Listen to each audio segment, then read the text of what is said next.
Hi folks, I'm Matt Selleck with the 100 Mile Arts Network.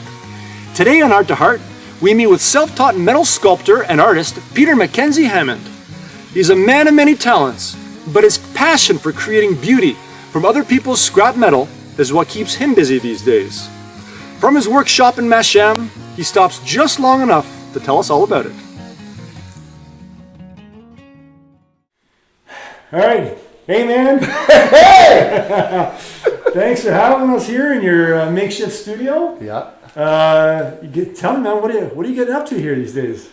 I am making metal art to the best of my abilities. I am making all kinds of different things. As you can see, there's fish. I don't know what you describe that as. You can shoot that later, but yeah, man, making metal art, making people, making their dreams come true. Well, what got you into it? Because I know you're a multidisciplinary artist. You've been an author. Yeah. You're a musician. You're just a general lover of life. Yeah. Well, how did you get into playing with metal art like this?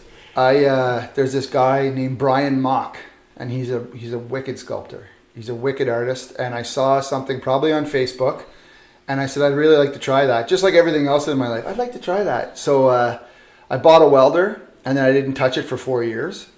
And then I bought a plasma cutter and I had a shop, and I just started hoping not to blow myself up because my medium typically is oil tanks. No, it's like the best thing, right? Because you clean them out, but then there's always that fear, that latent fear that you didn't do quite enough, good enough job. And you make that first cut and you're just like, you got to be ready to go at all times when you're a metal artist. You got to have peace inside yourself. So the angsty thing doesn't work. You got to be at peace. But no, I just started making art. I just started teaching myself from YouTube and being inspired by guys, men and women on Instagram. Just there's so many great artists, and it seems to be working out. Yeah. Well, so where do you source your material? What are you working with? So this is almost everything I have. It started off, I collected so this is part of a saw blade, right? So I used to do demolition, and I used to run a company that did that sort of thing. So there'd be a massive fire in a garage. Well, there'd be a bunch of burnt, useless tools. So I collect all that stuff, clean it up, and then I use it. So my main metal source is old oil tanks. That's what I do. Next life, I'll be a florist, because spending my time dragging oil tanks out of basements and into the backs of trucks is a pain in the ass. But that's basically where my main metal source comes from, and then other than that, it's all found and recycled stuff. So everything essentially, all these things are just, this is from stoves. That's the grills from stoves, and just gearing and hooks, and old farms, old barns are heaven. Scrapyards are the best. I picked up stuff off the side of the road, and but mostly it's oil tank. And then you just beat it into the shape that you want and cut it and make cool stuff like that. So what's the process like? I mean, you're using a grinder, I guess? Yeah. It's essentially, my main tools are a plasma cutter, welder, and a grinder. And then it's just all hand tools. Shaping, I don't even have a set of torches. I should get torches to heat things, to bend them, but it's just, I like to add welds as opposed to bending shapes. So I'll add, weld as filler and then grind the shape into it. And oddly enough, I find it really relaxing to grind. I know there's some artists that are, they work in aluminum, so you're not grinding all the time because metal starts rusting.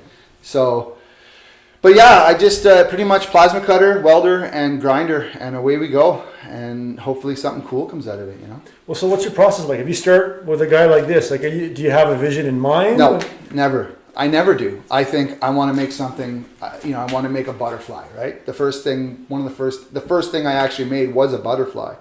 So I drew some wings on a tank, and then I cut them out with the plasma cutter, and then I grind them down, get all the paint and primer off so they're raw metal, weld it onto a truck spring. Oh, what else would fit? That doesn't look, and it's all feel, it's grabbing things, and I can tell what's going to work and what isn't going to work for my own work. I certainly don't know how other people do it.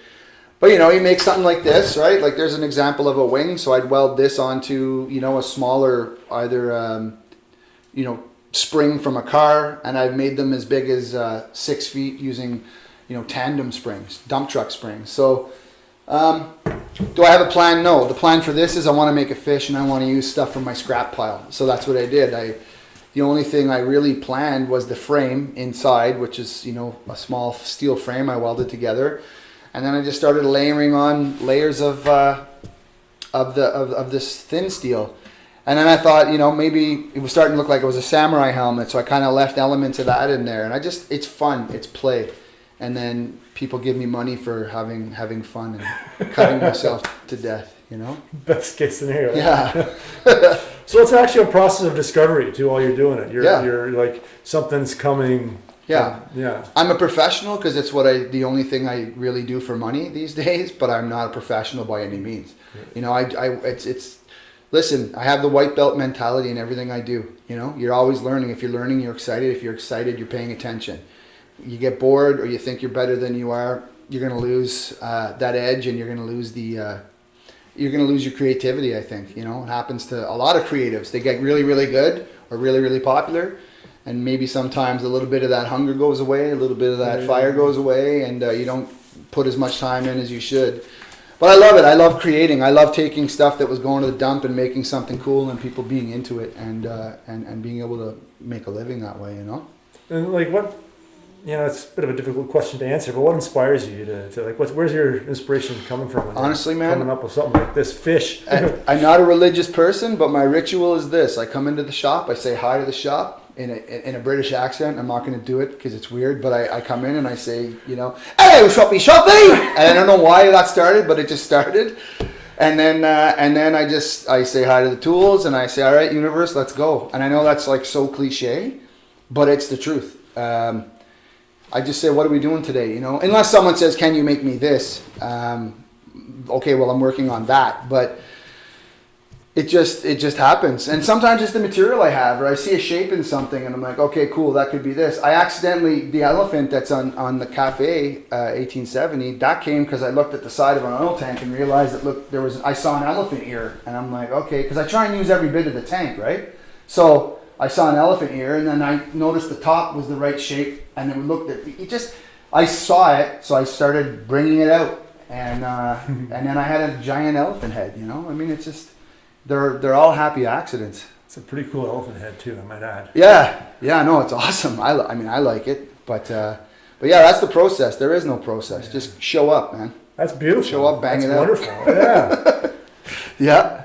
So do you have clients? People are like commissioning work from you? Yeah, it's starting. I haven't been at this very long, but you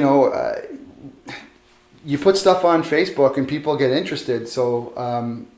You get the direct message, hey, could you make me this? Could you make me that? And give them like a ballpark as to how long that's going to take and what it's going to cost, and away we go. So that's been the process. Like I don't have a website. I have a Facebook page. I have an Instagram page, but really it's just somebody sees it and goes, oh, that's really cool. Can you make me one?